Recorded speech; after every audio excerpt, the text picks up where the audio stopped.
Marc, chapitre 14. La fête de la Pâque et des pains sans levain devait avoir lieu 2 jours après. Les chefs des prêtres et les spécialistes de la loi cherchaient les moyens d'arrêter Jésus par ruse et de le faire mourir.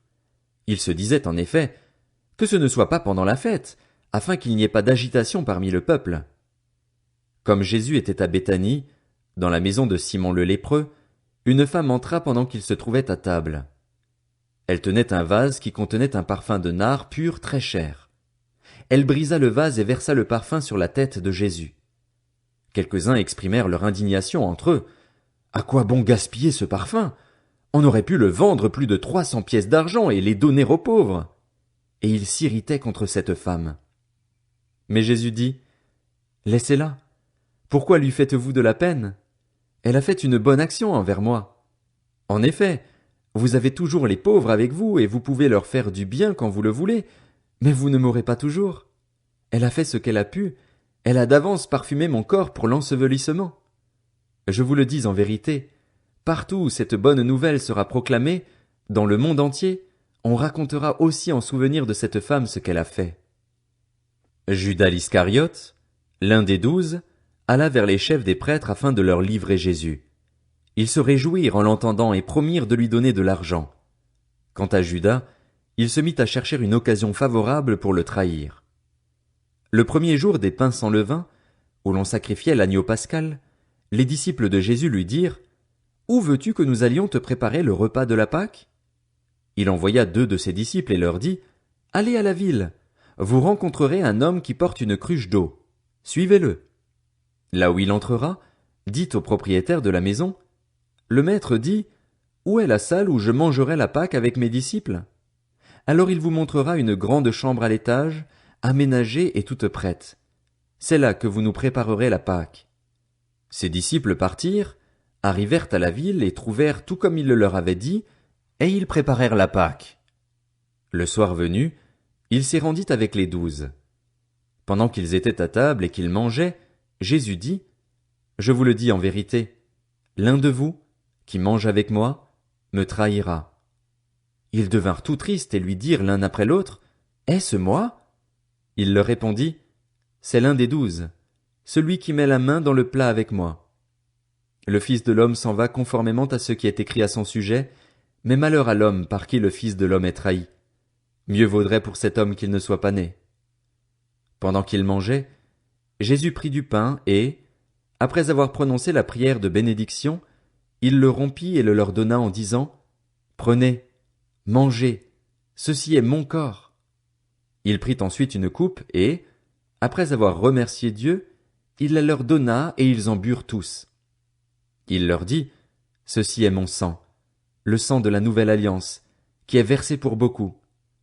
Je vous le dis en vérité, je ne boirai plus jamais du fruit de la vigne, jusqu'au jour où je le boirai nouveau dans le royaume de Dieu. Après avoir chanté les psaumes, ils se rendirent au mont des Oliviers. Jésus leur dit, Vous trébucherez tous, cette nuit, à cause de moi, car il est écrit, Je frapperai le berger, et les brebis seront dispersées. Mais, après ma résurrection, je vous précéderai en Galilée. Pierre lui dit, Même si tous trébuchent, ce ne sera pas mon cas. Jésus lui dit, Je te le dis en vérité, aujourd'hui, cette nuit même, avant que le coq chante 2 fois, toi, tu me renieras 3 fois. Mais Pierre reprit plus fortement, Même s'il me faut mourir avec toi, je ne te renierai pas. Et tous dirent la même chose. Ils se rendirent ensuite dans un endroit appelé Gethsémané, et Jésus dit à ses disciples, Asseyez-vous ici pendant que je prierai. Il prit avec lui Pierre, Jacques et Jean, et il commença à être saisi de frayeur et d'angoisse. Il leur dit, Mon âme est triste à en mourir. Restez ici, éveillez.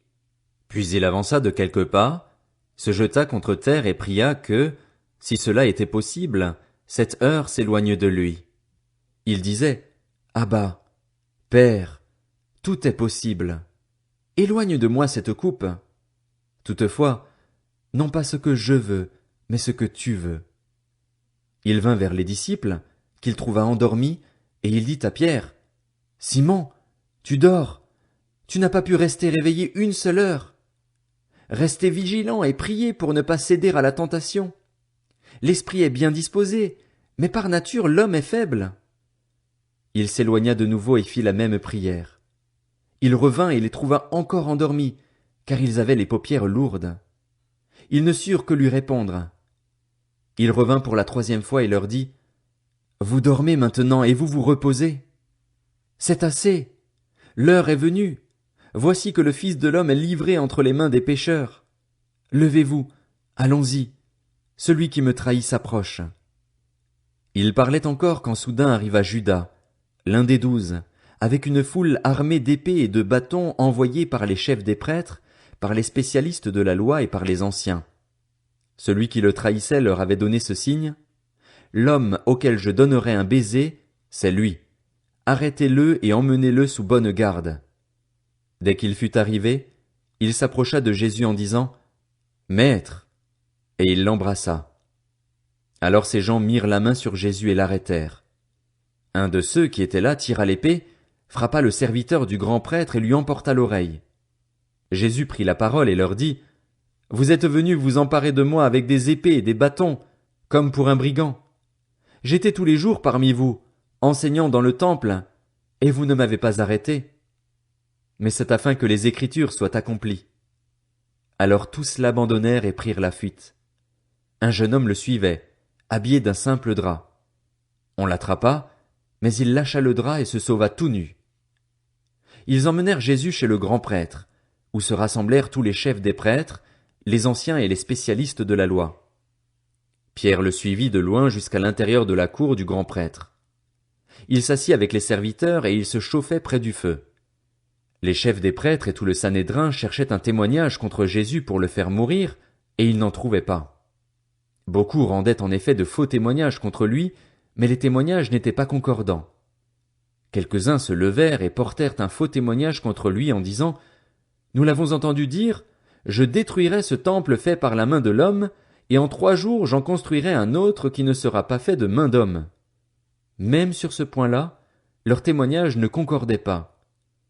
Alors le grand prêtre se leva au milieu de l'assemblée et interrogea Jésus en disant « Ne réponds-tu rien? Pourquoi ces gens témoignent-ils contre toi ?» Mais Jésus gardait le silence et ne répondit rien.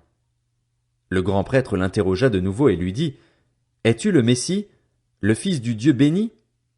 Jésus répondit « Je le suis, et vous verrez le Fils de l'homme assis à la droite du Tout-Puissant et venant sur les nuées du ciel. » Alors le grand prêtre déchira ses vêtements et dit « Qu'avons-nous encore besoin de témoins?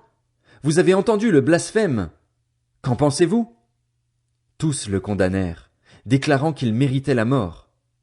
Quelques-uns se mirent à cracher sur lui, à lui mettre un voile sur le visage et à le frapper à coups de poing en lui disant « Devine !» Même les serviteurs le frappaient en lui donnant des gifles. Pendant que Pierre était en bas dans la cour, une des servantes du grand prêtre arriva. Elle vit Pierre qui se chauffait, le regarda et lui dit « Toi aussi, tu étais avec Jésus de Nazareth. » Il le nia en disant « Je ne sais ni ne comprends ce que tu veux dire. » Puis il sortit pour aller dans le vestibule. Alors un coq chanta. La servante le vit et se mit à dire de nouveau à ceux qui étaient présents « Il fait partie de ces gens-là. » Il le nia de nouveau. Peu après, ceux qui étaient présents dirent encore à Pierre « Certainement, tu fais partie de ces gens-là, car tu es galiléen, tu as le même langage. » Alors il se mit à jurer en lançant des malédictions. « Je ne connais pas cet homme dont vous parlez. » Aussitôt, pour la 2e fois, un coq chanta. Pierre se souvint alors de ce que Jésus lui avait dit. « Avant que le coq chante 2 fois, tu me renieras 3 fois. » Et en y réfléchissant, il pleurait.